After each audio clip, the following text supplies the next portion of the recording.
Hi everybody, this is Shariar and you're watching All of Your Business. All of Your Business talks about economy and your favorite topics about economy and the things that are happening across the globe regarding economy. Let's speak to our guest, Mr. Mehtab Haider. Assalamu alaikum, sir. Alaikum How are assalam. you, sir? I am fine. Sir, my first question to you is this, that we have seen high hydropower output in Pakistan. Despite that, power shortfall remains constant. And we have been facing a load shedding again in different cities of Pakistan. So, what are your thoughts about it? Bismillah Rahman Rahim. Thank you very much for having me. Actually, despite this increase in hydro output, there is still a deficit on account of power generation, especially because of RLNG is not available. Although the government has issued a tender for 3 cargoes to be imported, as the government has decided for going ahead with spot buying. So still there is a shortage of more than 5,000 megawatt on account of power generation. If this spot buying is being done on immediate basis, and with this output increase in the hydro electricity, it is hoped that in coming days this power outages will be reduced. But so far at night there are still the torturous load shedding continues Absolutely. for 2 to 3 hours period. So it is hoped that with increase of this output in hydropower and with this minimizing the shortage on account of RLNG, this overall load shedding is going to be reduced. Right. Provided RLNG spot buying becomes viable and it reaches Pakistan at the earliest. Right. Sir, what are your thoughts about the new the new NEPRA license made that has been made mandatory for solar panel users? So, does it going to make any difference for the users? And how much difficult would it be for the users to get solar systems? Actually, the government has again come up to discourage the installation of solars. Earlier, there were no fee up to 25 kilowatt installed at their rooftops. But now, per kilowatt, there is a proposal to give a license in which there is a proposal to have a rupees 1,000 per kilowatt license fee. That's too much. It's too much. So it has been made mandatory with the help of the regulator, but it will discourage those who have installed solar at their rooftops. And please keep in mind that because of solars, we have seen reduction in the power outages, because 6,000 megawatt is currently being provided by the solar panels to the national grid. Right. That helps to reduce the power outages in last month or so, Right. when there were problem of electricity shortages because of non-availability of RLNG. Right. Sir, do you think that people are going to, what people have alternative option now? I think still there will be no fee on the hybrid system. Right. So people will find out some kind of solution and they will go for the hybrid system. Right.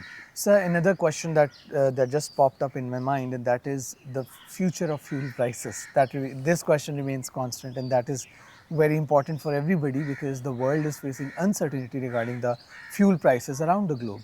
So, what are your thoughts about how do you see the future of how do you see fuel prices fluctuating, and where do you see them going, especially in Pakistan? It's a very complex issue just at the moment, because we have seen that after the blockade of Strait of Hormuz, both by Iran and as well as Mr. Donald Trump, the fuel prices has slightly gone up again in the international market. and it is very hard for all those fuel imported or fuel dependent countries to absorb this kind of phenomenal increase in the fuel prices. So it is hard for both the fuel consumptions as well as the overall energy on account of gas, that how much they are going to absorb, because ultimately all oil importing countries will have to pass on this burden to the consumers. That will fuel inflationary pressures, Right. and it will make the lives of common citizens of all oil importing countries more difficult. Right. So every region is being affected. Europe is being affected. Asia is being affected. You know, from Strait of Hormuz, 20 to 25% is being transported from the Strait of Hormuz. So it is very important that the both sides must sit on the table to find out any amicable solution, peaceful solution. Right. So talking about the fuel prices, that has affected everything in Pakistan, and therefore the prices and the fares of the transport. So transport, what are the latest updates about the transport fares? There are reports, and especially the Price Monitoring Committee claims that transport fares, they have been remained unchanged. They have claimed that there is no change in the transport fares, but you know, the National Price Monitoring Committee probably have evaluated the fares, intercity fares especially, but within the cities we have seen slight increase. There is a need of strong regulatory environment, especially the local administration, to take care of this transport fares, because we have seen that the government of Pakistan has made significant reduction in the prices of the diesel. Right. And diesel is the major source of public transport. Absolutely. So there should be no reasons for increase in the transport fares. But within the cities, I knew that some of the transport prices has slightly gone up, but within intercities, it didn't increase so much. Right. So do you think that they are going to change anytime in the future? Of course, that depends upon the fuel prices, but Of still. fuel prices, it is very hard, for, especially for government of Pakistan, to absorb unbridled burden, because you know, we are under the IMF program and we cannot absorb the fuel prices for indefinite period. So it is very hard just at the moment, because Pakistan has been affected because of this war, because our major reliance is on the imported fuel. So I think the government will have to give signal Right. to slightly increase the prices. Right. How much they are going to increase, I don't want to give any judgment. But Right. I think they will have to give this kind of signaling to the consumers. Right. Sir, since we are talking about the prices, the customs has increased the import valuation for several old and used mobile phones. So does that mean that the mobile phones are going to, prices are going to Yes. go up? On one side, they have assured the National Assembly Standing Committee on Finance that in the next budget, the prices of the mobile phone and its FBR tax on mobile phones is going to be reduced in the next budget.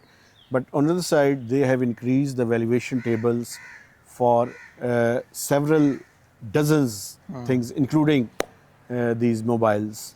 So valuation tables is going to be revised. It's a routine practice, but there is a need to see that whether there was any justification Right. for this increase or not. There's a need to analyze it, because it has been perceived that, keeping in view the possible reduction in the upcoming budget, they have increased the valuation tables. So I don't want to give any judgment. I will see and evaluate before giving my view on it in upcoming vlog or podcasts. Right. Sir, this brings a very innocent question in my mind, and that is regarding the inflation. Sir, do you see inflationary pressures increasing in the coming months? If this war ends this month, you will see that some inflationary pressures will slightly will go up. Right. But overall, the inflation, which was earlier was projected around 6.5%, now it is projected that it will remain hovering around 7.5%. Right.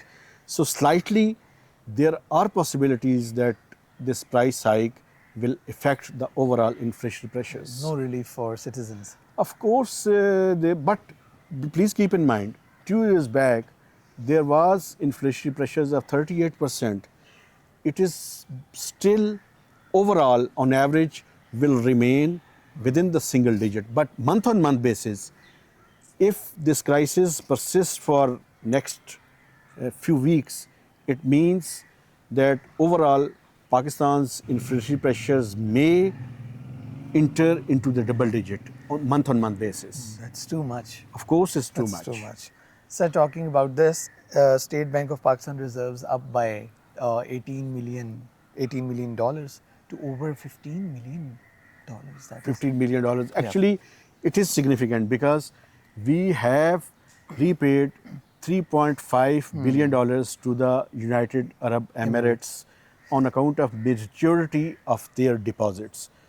Last week, we have repaid $2.45 billion, and yesterday, State Bank of Pakistan has repaid the remaining amount of $1 billion. So, in totality, we have repaid $3.45 billion to the United Arab Emirates. But keep in mind that we also received $3 billion additional deposit from Kingdom of Saudi Arabia, as well as Right. Pakistan successfully launched Eurobond of $750 million. absolutely. So, in overall, Pakistan's foreign exchange reserves held by the State Bank of Pakistan, as well as the commercial banks, have gone up, and now it's in the range of over $20 billion. So, we are in a comfortable position. Right, right. Thank you so much, sir. Always welcome. That was all for today. If you want us to talk more about the uncertainty that has engulfed the world, do let us know in the comments. Till then, keep watching All of Your Business. This is Sherry Arts.